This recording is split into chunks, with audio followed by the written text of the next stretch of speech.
বিয়াবাড়ির স্বাদের জালি কাবাব দেখলে দেখলে জিভলায় পানি পড়ে।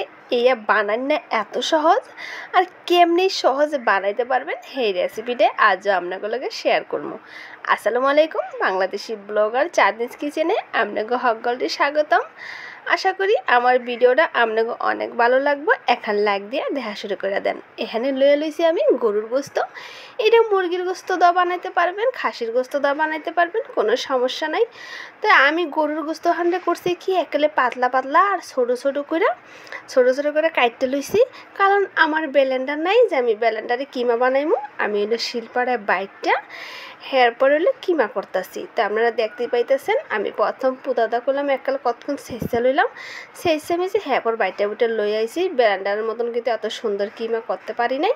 তো যাকবা এটারি করলাম অনেক সুন্দর করে আমি এই জালি কাবাব বানাইতে পারবো। ওখানে লইয়া লইছি আবার পাটা পুতাহান ভিজা আসিল, হেলে গেটারে একটা টিস্যু দিয়ে মুইসা লইলাম। ওখানে লইয়া লইছি টোস্ট বিস্কুট করলাম মিষ্টি ছাড়া যেটা হেডে লইবেন, যেটা তক্তা বিস্কুট নামে আমরা চিনি, হেডারে লইয়া লইবেন। হেডারে লইয়া করলাম আমি কতখানি গুঁড়া বানাইয়া লইমু। এই গুঁড়াটাই কিন্তু আসল আমার জালি কাবাবের লিগা। তো দেখেন কেমনে করে গুঁড়া বানাইছি, এককালে মিশো করার দরকার নাই, আবার একবারে জম্মের মতন যে কতখানি আলাম থাইকা যাইব হেলেও কিন্তু হইব না। তো আমি গুঁড়া করে লইয়া আয়া পড়ছি।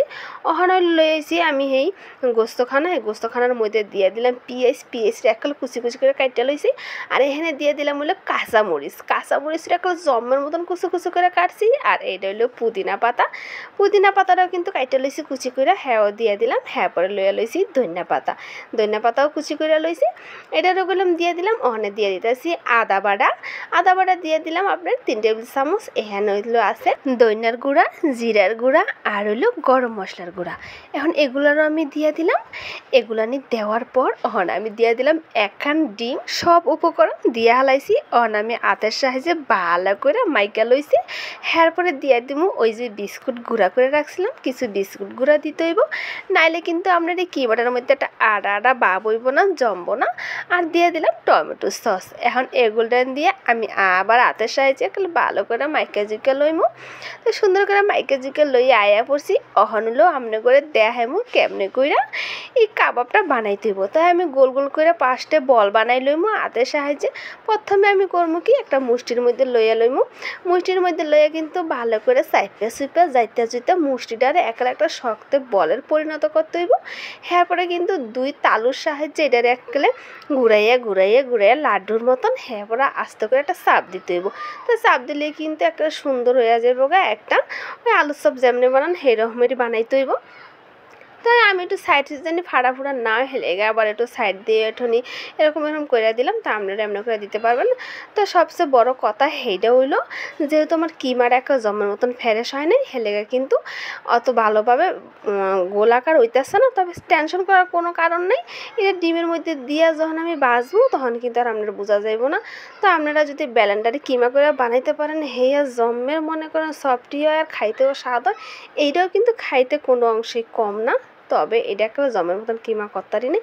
যাগো ব্লেন্ডার না আছে হ্যাগো কি আর কাবাব খাইতে মন চায় না কন দেখি, হ্যাগো লেগে করলাম আর জমার এই রেসিপিটা। তো আমি করলাম সব বানাই লইছি।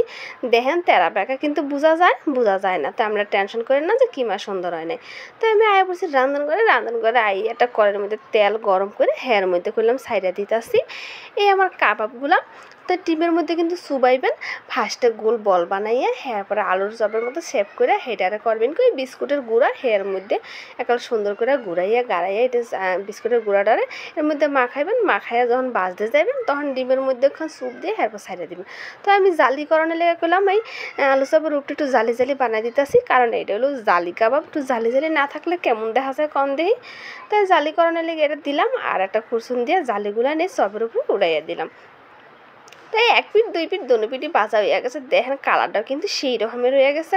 ওখানে আমি উড়াই হেলাইতেছি। তেলের তন উড়ানোর পরে কিন্তু এই কাবাবের কালারটা আরও সুন্দর বাইরেব, রূপটা একটা জমের মতন বাইরে যাবো। তো দেখেন একটু বাইঙ্গ আমনে করে দেখাইলাম।